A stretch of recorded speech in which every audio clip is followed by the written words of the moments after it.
When developing your artistic aesthetic, it's easy to fall into bad habits. But when the bad habits become your style, it's tougher to get out of them for fear of losing followers. Rising in fame during this trial and error period of finding yourself can bring worries of the future if you're not prepared to adapt. Well known for her unique approach to animation and music, Gooseworx is experiencing some of these fears currently. Hello, I'm Daft Pina, and this is Gooseworx, Fearful Future. However, before we get to the future, we must travel to the past to see how this goose functions. Yeah, get it? Because her name is Goose, and you get it. Yeah, you get the rest. Cooper Smith Goodwin is a 26-year-old animator, musician type person, and the username Gooseworx actually came from childhood, as she used to make claymation videos. One of those times, she modeled a Loch Ness monster, but her family thought it was a goose. Starting with the username Goose Networks, she later changed it to Goose Networks with an X, because it's cooler that way. When she created her channel back in 2010, she shortened the entire thing to just Gooseworx. The X, there's an X in Works. Unfortunately, we don't have any footage of the claymation videos because they're on, well, VHS tapes. So instead, here's some B-roll footage of the Power Rangers Extra special that I have on VHS. Just the VHS, not the actual special. As a young musician, she was inspired by the works of Grant Kirkhope. If that name sounds familiar, you've probably seen their works in Donkey Kong 64 and Banjo-Kazooie, both on the N64 respectively. I realized, oh, you can click in notes and make a song? That's kind of freaking cool. So then I made my first video, the Pineapple Rag techno remix, where I just stole a MIDI and then replaced the instruments and added a drum loop. I was like, this is amazing. Gooseworx started the channel when she was 16 and used it as a place to recreate her favorite tracks using Acid Music Studio 2. As she describes it, she would basically just put MIDI notes anywhere she wanted and then just change the sounds later to like an instrument she wanted. At this point in time, she was just playing by ear and didn't formally learn music theory, let alone an instrument. Keep that tidbit in mind for later, and to make it easy to do so, I'll have my friend Dubas Goobas pop up to make it extra important. I didn't pay enough for actual sentences. Or at all. On the editing side, she was learning Premiere and After Effects, as seen with VVTV Weather, a high school news broadcast that she would create with her cousin, Evan Alderetti. And we was like, oh, there's a EVTV class, a school news class, let's do that. And we found out very quickly that we knew more than the teacher and everyone else in the class. So we kind of were able to just take it over and have complete creative control of everything. And that was fun because the entire school would just be forced to watch it. I might rain on you. Sometime in 2013, Gooseworx wrote a webcomic called Zoophobia, created by Vivian Medrano. And if you want to learn more, you can actually watch my video on the animated pilot, but only if you like and subscribe and ring the bell for notifications. Now, after reading the comic, Gooseworx contacted Vivian to make some music for it. Forming a friendship during this time and liking her works, Vivian asked Gooseworx to create the soundtrack for Timber, her SVA thesis film. SVA being the School of Visual Arts in New York, for those not in the know. Like my cat Bear, he attended Cal Arts instead. And with that, her musical style shifted away from video game tracks to film ones, with Gooseworx then being inspired by John Powell. You might know his works from How to Train Your Dragon, and even X-Men, The Last Stand. Because of this collaboration with Vivian, Gooseworx was introduced to other SVA students whom she also did soundtracks for. And among the SVA soundtracks, she also did freelance work, including for a Kickstarter game back in 2013 called Labodestroyo. Yo, that was never finished. To describe it, it was like a 3D platformer beat. They're still working on it? Gooseworx also continued to pursue art in 2019, created her own webcomic called Horde of Heroes, a series following Val, Impending Doom, and some cool talking space robots. Originally hosted on Smack Jeeves, it had to be moved to Webtoons in 2020, as the former website would change everything that made it good. Also the fact that it later shut down, so, you know. After finishing the first 2 chapters, she was looking forward to start working on the third, until something came up, YouTube success. As Gooseworx did freelance, she posted her original and cover music to YouTube, creating visualizers to accompany the music. And though she was accustomed to After Effects, It wasn't until a video in 2017 called Spooky Scary Skeletons did she truly start animating. No, not Adobe Animate, Toon Boom, or even TV Paint. Using Clip Studio Paint to draw and an After Effects plugin called Dovendraw, she made the skeletons come to life. This was done in part by, well, separating the character into parts, known as rigged animation. Instead of redrawing every frame, you separate key body parts and recompile them into the animation program of your choice. I did this for my 2020 cartoon, but the method I did was pretty rudimentary and actually pretty terrible to work with. Luckily, I was able to develop a new method for the next cartoon, but that's too far in the future. Let's go back to 2019 for a second. And I would say that year is pretty pivotal to Gooseworx' career on YouTube, as at that time, a low indie cartoon that could, Hazbin Hotel, gained massive popularity, creating the musical score for that, with her cousin Evan already. Alongside the soundtrack for the pilot of Helpful Boss, there was something released between the two that would change the trajectory of her channel forever. A little cartoon called Little Runmo. While this loading screen happens, let me do a quick indie game shoutout for Disretsby. So go check out 2D and Top D, a 2D platformer and top-down puzzle game that's quite fun. Available on Steam, it's worth playing if you like solving stuff and help supporting indie devs.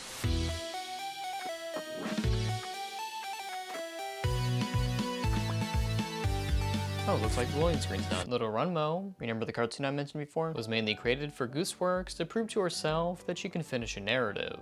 This is noting, of course, that Horde of Heroes is a long epic story, so wanting to create a finite narrative was a challenge she wanted to take on. I have had a lot of projects way back in the day that I've started and never finished, and I think Little Runmo was proof that I could do it. I can finish things. When she posted on her channel, she thought she'd go back to working on chapter 3 of her webcomic, but sometimes you're set onto a new path. Reaching over 15 million views, needless to say, this cartoon was a hit. Scary hit at that. Telling the tale of the titular fictional 2D platformer character, Little Runmo, he goes through quite a lot, while only really wanting to cross a small gap. And though she found a new audience and a good source of income, she had to shift focus away from music to animation on her channel. The mounting success of the cartoon was ever growing, and to follow up such an animation was a hard task to overcome. Not only because of the viewership, but also the fans interpreting the cartoon and trying to decipher the themes within it. And in doing so, increasing the lasting impact of the cartoon, creating a fun discussion with fans. Only to note when talking of Gooseworx, there was little that was concrete, rather mostly to be interpreted by the viewer. It kind of just developed like as I was making it, because I originally wanted it to just kind of be like a metaphor, because like the jump that he gets over, it's like sometimes the most effective way to move forward is to like do something really difficult. The more I like design the characters and stuff, I'm just like, this doesn't need a moral. This can just be fun and weird.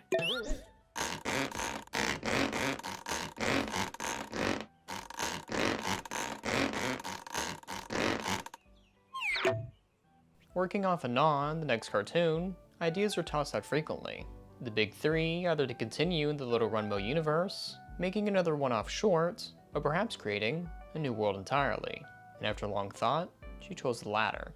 I think it was the popularity of Little Runmo was terrifying me, because I wasn't expecting it to be like this big thing, and it really became this huge thing.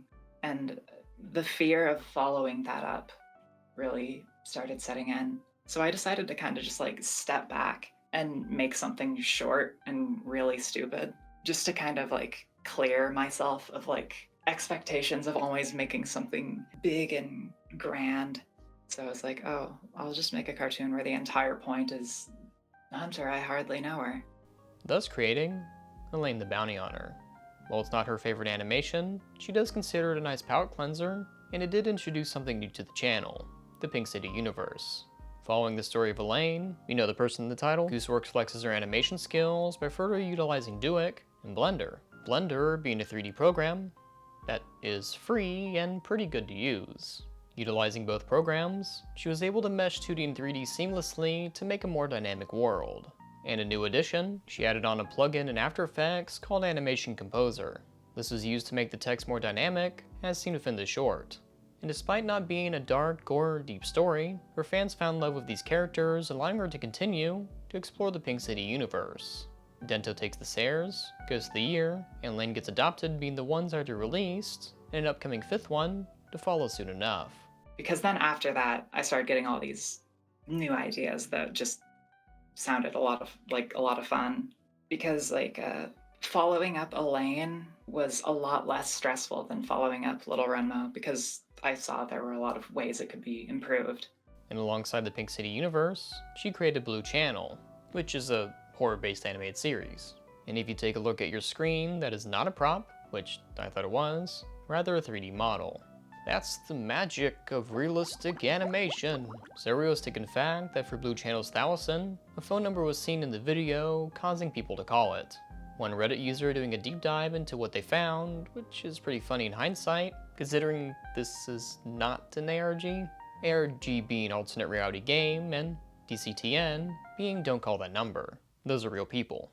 So you can still analyze the Blue Channel animations, but don't go too deep or else you'll be reading into things that the author never wrote. It's here when we begin to realize that something is off. On top of that, she is working on a secret RPG with a cousin, one where Gooseworx is creating the music, art, and a story, with the cousin doing the coding. As I described to you all the eggs she has in many baskets, there is a creeping issue that Gooseworx found herself in. She has too many projects. Oh, this loading screen is taking a bit, so here's a fun fact about me. I don't have blood. At her core, Gooseworx describes herself as a storyteller, though this should be more than evident with her narratively driven webcomic and animations. However, there are two problems regarding how she works that gives roadblocks to further developing ideas. Despite her being able to draw, animate, and even make music, all of these things take time, especially when done by yourself. From that statement, one could assume she would voice her own characters, but besides the fact they don't really talk, she does hire voice actors for some parts. There's been reports of a scary-looking, bulky fellow injecting people with unknown substances, so keep your eyes peeled and stay safe out in those streets. The alone bit mainly focusing on production. One would say that she should delegate the work to other people, though there is a major problem with that sentiment. For Little Runmo, there weren't storyboards. Storyboards being a series of illustrations drawn in order to convey sequential ideas. Well, I mean, my scripts are kind of just like a bulleted list of things, and then a lot of it I just figure out in animation. Surely you have storyboards. No. I see a roadblock in terms of working with others for animation. Yes. Storyboards. Well, technically there were some, but for a very small part. She asked her friend Zarel to animate a specific part where Little Runmo eats another guy. Besides that, it really was just bullet points, often without the need of concrete ideas. The story of Little Runmo was made as she was animating, so to add more and more people to the equation would disrupt her personal workflow. Because I'll have just a bulleted list, and a lot of it I will decide in the animation, and I always leave myself up for changes, because I never know when I'm going to think of something that would be more interesting or something that I like more. Which is a problem when working with other people, because obviously they don't want everything to just change all of a sudden. And this brings in the idea of auteur theory and the vision of the director, often considering them the primary force of creativity. With Gooseworx being the main animator, musician, and editor, apart from the Zarel section, this cartoon is her vision, executed specifically in the way she wanted. Though to be an auteur, it's not limited to having everything done by yourself. The likes of Alfred Hitchcock is a great example, is when you see a film by him, you know it's his. But he's not the only one on set, or for animation, the only one on the drawing board. While he does lead the overall creative vision, some of his greatest works weren't even written by him. Psycho and Vertigo being books made by others, and were just adapted by Hitchcock. This is noted, of course, that there are many people working on the projects during pre-production, production, and post, so the work does exchange a lot of hands. As many say, a story changes 3 times, once in writing, second during filming, and third during editing. So you must think about what makes one style of a specific director. I bring up this idea as Gooseworx fears involving others in her works, not cousin others like non-family others, so just hiring random people. I do everything myself, and I am kind of trying to get out of that. I'm trying to hire help and stuff, but the roadblocks I'm running into, it's I don't just want to hire people and then just have no direction. I want to at least have a style guide or something that will help them be able to do it how I want it to be. I don't want to disappoint the people who are working with me by being a horrible project leader. And I also don't want to disappoint like people who like my work. And then when I hire people, they're like, it's different now. It was better when you made it by yourself. And I'm like, oh. In the effort of saving time, you might end up losing that part of your aesthetic, or at the very least, you might just feel that way. And despite Little Runmo not being directly storyboarded, Gooseworx's 2021 cartoon, Elaine Gets Adopted, was. Well, if all the ideas can be fleshed out, then there isn't a problem, right? I say as an audience stand-in because they're stupid and don't know the thing you're about to say. Should have existed in the future, idiot. Well, no, not really, and Dubus, you're supposed to be giving facts, not questions. I was out of line, I'm sorry. Alright then. While sketches were made to have a more coherent narrative, that doesn't negate that things can easily change. If she is working by herself and using frames as references, then she can always change or fix them at any point without worrying about others. The concept of having to be satisfied with a decision as you're working with other people weighs on her, as it means others are depending on her to finalize her vision, even at early stages of development. Do you fear that your ideas have to be concrete? Yeah, a little bit. I really like experimenting, and I really don't want to like inconvenience people who are working for me by experimenting. To hand off the work and let other people finish the part is something that, while not new to Gooseworx, hasn't yet been fully implemented, i.e. hiring someone to do a job rather than part of a job. Some of her best ideas come from her dreams and are often implemented into the animation as she works, such as the case of Little Runmo, which could be hard to convey to those unaccustomed to her workflow. Speaking with her about hiring artists, she mentioned for her webcomic she is dead set in creating a style guide for the characters in order to one day hire artists, meaning she could, like a storyboard, sketch out what needs to be drawn while the artist is working on the characters, Gooseworx and create the backgrounds. Every TV show and comic has a style guide, something in which describes to the artist how to draw the characters, quote, on model, yet in the concept of hiring others, to make a style guide takes time in of itself. A stitch in time saves 9, but first you have to sew. In order for Gooseworx to hire an animator, there are many things she'd have to do first. Number 1, create either PDFs or visual video tutorials on how she animates. Number 2, create a list of all necessary programs and plugins for what she uses, as differences in programs matter heavily in terms of collaborative workflow. For example, traditional frame-by-frame animation line weight is noticeable between programs. Number 3, understanding proper rendering and export settings for the animations, as when working with After Effects, along with zooming in and out of improper exporting, can lead to aliasing and blurry images as seen in Help a Boss, which can often be mitigated either by getting the animators to draw on a higher resolution than the final timeline, such as 2K for a 1080p one, as putting effects on might degrade the footage if improperly exported, as the footage changes many hands, as well as deciding beforehand when you'll be zooming in so you aren't cropping into 1080p to see loss of quality. For my 2020 cartoon, while the backgrounds are in 6K, the character animation was exported in 2K by itself on a 2K timeline, layered to be upscaled to 4K, as I would heavily zoom in and out of the scenes. As for Hell of a Boss, the animation within it is wonderful, yet with improper exporting, the audience isn't able to fully appreciate the hard work of the animators since it's slightly blurred. In listing these things, they fall into the technical side of production, and don't account for concepts like creative vision, as we talked about before. Yet there are scarier things to Gooseworx than hiring people, and that's the future itself. Man, with all the scary things going on, this should have been my Halloween video. So please do me a favor and rewatch this video on Halloween, or you'll make Dubus sad.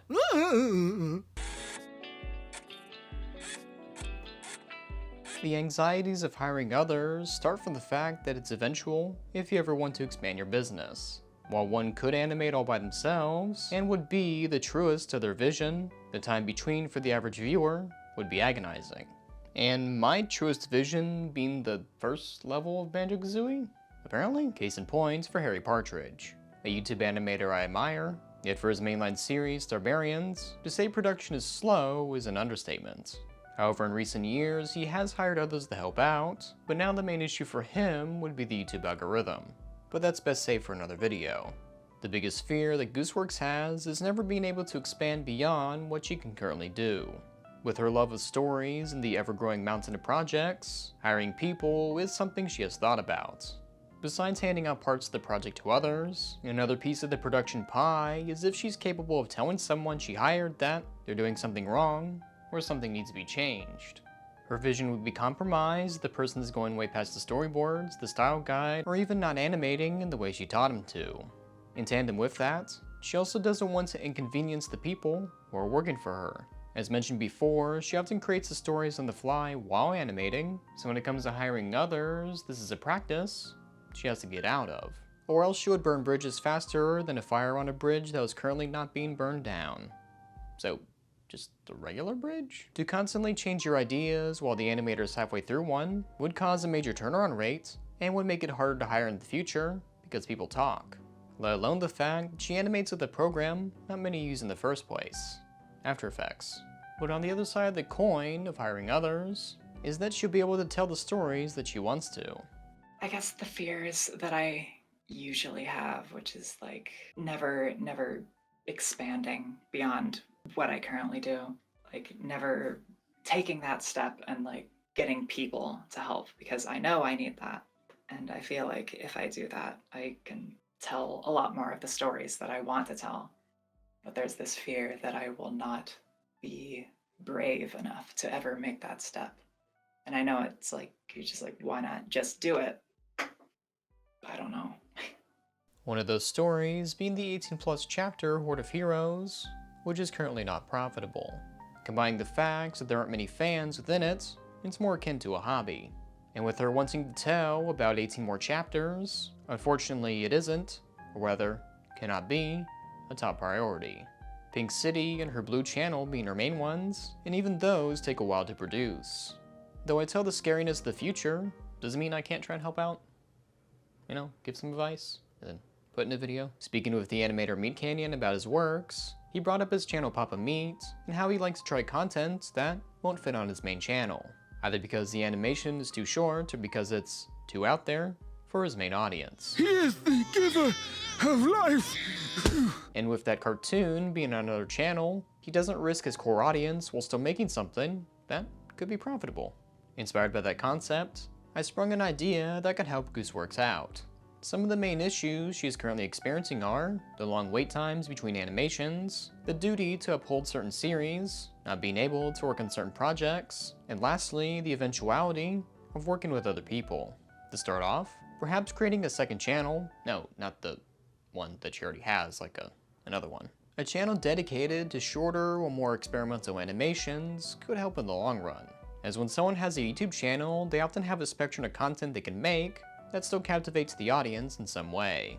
I'm a channel that covers internet animations, animators, and artists alike, so while I cannot review a theatrical movie, I can review an internet-made short film akin to Has Been Hotel, as that would be something my audience expects.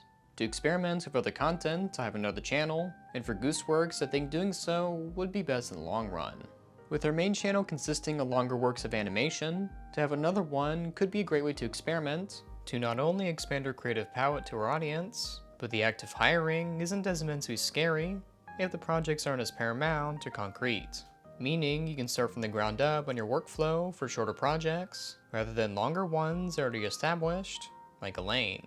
The fear that a Gooseworx cartoon can only have that feel if made by her can be challenged if she hires someone to help what's on the other channel. A way to do so could be adapting her short series 4-panel comics into a YouTube-friendly format, aka webcomic, to a web animation. Using this as a test run, she could use it as building blocks for making animation guides and working with others. Not forgetting the likes of Zero or Bembo Davis, whom had small parts in her works, rather the future workers who would have larger and longer parts to work on. And there's always the possibility that they'll do something that makes the work better. An example being an animator who worked on Hell of a Boss who actually went off storyboards, and in turn gave the character more personality with a little more keyframes. They will eventually. No, they won't. What? I'm right, ain't I? And to have shorter form content, if profitable, can offset audience wait for the longer animations if they can eat a bite-sized animation once in a while. And I do think Gooseworx could capture that audience, as when she released Supernova Shakedown, it had been over a year since she made a music visualizer for a non-Elaine or non-Blue Channel stuff. And upon release of the video, not only did it get a lot of views, but it prompted a lot of fan art from fans, art. And though her webcomic Horde of Heroes doesn't have a large audience, that doesn't mean she can't get a new one.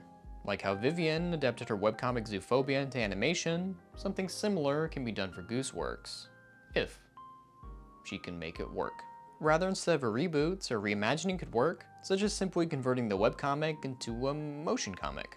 With 2 chapters already completed, After Effects magic could bring in a new audience. And if enough people view the motion comic, then that hobby could get turned into a top priority, meaning she can hire people to work on the project, such as the character artist mentioned before. While the webcomic would be the purest form to understand the story, that wouldn't negate the creative vision for the animated one, as whatever voice actor she brings on could give new life, or different life, to the characters. And not only that, this would allow Gooseworx to utilize the music she created for the webcomic, much like how she used to make music for Vivian's webcomic. Again, it's like poetry, they rhyme. She made music for someone's comic, and now she makes it for her own comic. That's so beautiful. Bookies. Also, maybe chatting with Vivian when she's not busy could be beneficial, mainly regarding how to manage a team, how to merchandise, as well as the part of telling someone they did a bad job and, well, try again please. And while these sound like simple things I'm rattling off, they really aren't. While fears and anxieties are intangible, the effects they have on you are as real as they ever can be. But noting the fact that Gooseworx did this interview in the first place, noting that in her 11 years on the platform she had never done one before, I would say she's open to new experiences and overcoming some fears. And even on the music side, she's been furthering her education by learning music theory, as well as jazz piano. In regards to trying new things, it also helps have the comfort that her audience is ready for anything and everything she produces, either be it music or animation. What was once feared to follow up the success of Little Runmo, it isn't much a thought anymore. The learned experiences of every trial and error leads to a better future, and hopefully a one, where she continues to tell the stories she has yet to write. And perhaps the most effective way to move forward is to do something difficult.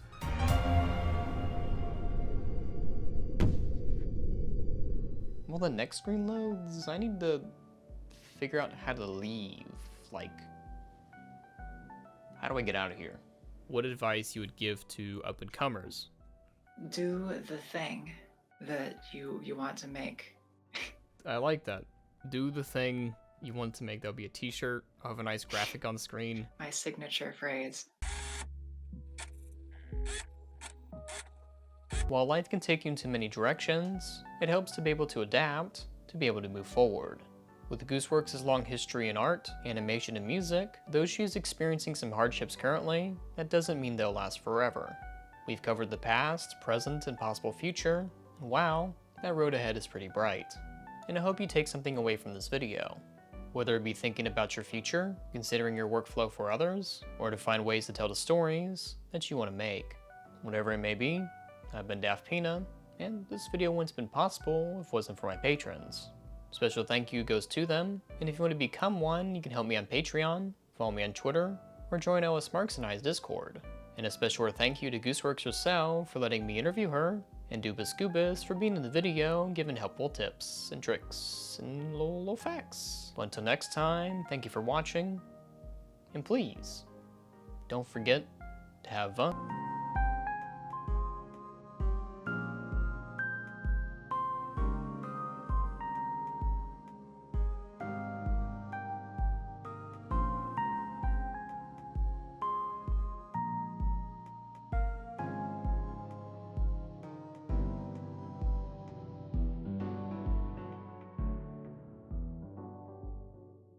Holy crap, I made it to the end of the video. Okay, I don't have much time, but here's a list of animators who turned out to actually be vampires/serial killers. They've put little tracking devices in their plushies they sold you. They're going to kill you. Their names go as follows.